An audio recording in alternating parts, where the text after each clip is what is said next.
बहुत बहुत स्वागत। आप देख रहे हैं मथुरा हलचल न्यूज। आइए बढ़ते हैं आज की ताजा खबरों की ओर।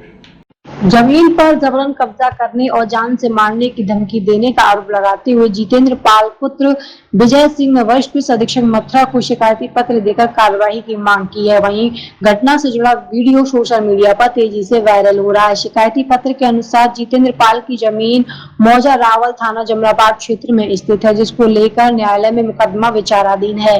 पीड़ित का आरोप है कि उसकी जमीन को लेकर कुछ लोग कई दिनों से राजीनामा करने और जमीन बेचने का दबाव बना रहे थे। इसी क्रम में 23 अगस्त 2026 की सुबह करीब 11 बजे उसे जमनापाल थाना क्षेत्र खेत पर बातचीत के लिए बुलाया गया। जितेंद्र पाल के अनुसार वह अपने पिता विजय सिंह, पत्नी उषा और 3 वर्षीय बेटी के साथ वहां पहुंचा।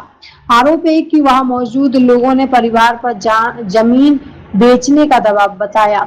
जमीन बेचने से इनकार करने पर गाली गलौज शुरू कर दी एवं परिवार को बंधक बनाने का प्रयास किया गया।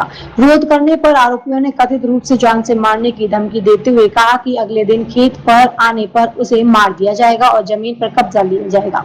पीड़ित ने अपनी शिकायत में पत्नी के साथ अभद्रता करने का भी आरोप लगाया है। उसका कहना है कि घटना को देखकर उसकी 3 वर्षीय बेटी भयभीत हो गई है और उसकी तबीयत खराब हो गई है। पीड़ित के मुताबिक घटना का वीडियो भी उसके पास मौजूद है, जिसमें परिवार को धमकाने की बात रिकॉर्ड है।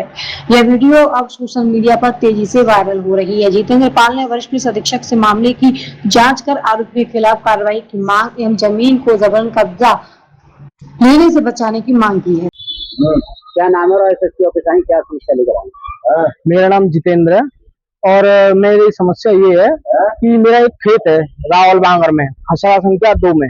तो उस जमीन को कुछ भूमाफिया लोग हैं जोर जबरदस्ती से मेरे से खरीदना चाहते हैं कि मैं अपने खेत में को बेच और हम कॉलोनी उसमें काटेंगे। मैं उस जमीन को बेचना नहीं चाहता हूँ। मैं ये कह रहा हूँ कि भाई मैं अपनी जगह को क्यों बेचूं, कोई मेरी है, मैं उसको बेच के करूंगा क्या? पर वो ये बोल रहे हैं कि अगर तू नहीं बेचेगा तो मैं तेरे को जान से मार दूंगा। मेरे सिविल न्यायालय में भी चल रहा है, मथुरा में मावन में भी मुकदमा चल रहा है, पर उसके बावजूद वो वांट वॉल कर रहे हैं, उसमें सड़क डाल रहे हैं, निर्माण कर रहे हैं। मैंने वॉल क्या आपकी जमीन पर कर रहे हैं? जी हाँ, मेरे खेत में ही कर रहे हैं। मेरी नहीं, मैंने उनको कुछ भी नहीं बेचा है। वो जो इसी से बात ये कर रहे हैं कि कैसे घेर लें तो ये बेच जाएगा। तो कल उन्होंने राजीनामा के लिए मेरे को बुलाया। उन्होंने बोला कि तुम्हारे चाचा ताऊ भी आ रहे हैं और आप भी आ जाइए। मैं वहां पे गया, मैं अपनी बेटी की 3 साल की बेटी मेरे साथ में गई, मेरी पत्नी गई, मेरे पिताजी गए। इन्होंने क्या किया कि मेरे को धमकाया, डराया, मेरे को जान से मारने की, गोली मारने की धमकी दी कि अगर तू इस जगह पे आएगा तो मैं तेरे को गोली मारूंगा। इसका मेरे में वीडियो साक्ष्य है, मैं इस बात पे झूठ नहीं बोल रहा, मेरे पास वीडियो है इस बात की, जान से मारने की। और ये बोल रहे हैं कि हम तुम्हारी जगह को भी कब्जा लेंगे इस बात को। तो क्या नाम? उसका नाम रवि दीक्षित है, कपिल चौधरी है, धर्मेंद्र चौधरी है और महाराज सिंह है।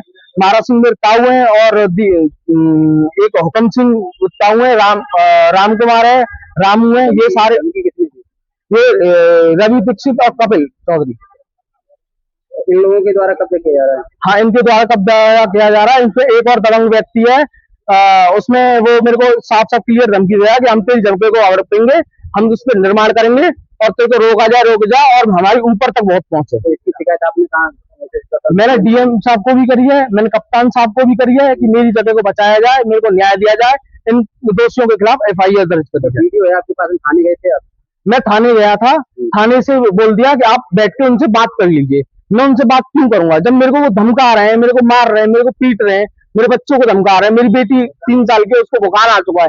आज मेरी बेटी कल इतनी डर गई है उसमें कि मेरे पापा को कुछ हो नहीं जाए, मेरे पापा को बचाओ बचाओ और ऐसे चिल्लाने लगी। मेरी बेटी बीमार है अभी भी। मेरे को न्याय दिया जाए, मैं तो यही है कि मेरी बस जमीन को बचाया जाए, मैं उसको बेचना नहीं चाहता। क्या चाह रहे हैं आप? मैं ये चाह रहा हूँ जो कब्जा कर रखा है वो उस कब्जे को मुक्त कराया जाए और इन लोगों के दोषियों के खिलाफ FIR करी जाए। अभी FIR नहीं हुई है? नहीं, अभी कोई FIR नहीं, अभी उन पर कोई कानूनी कार्रवाई नहीं।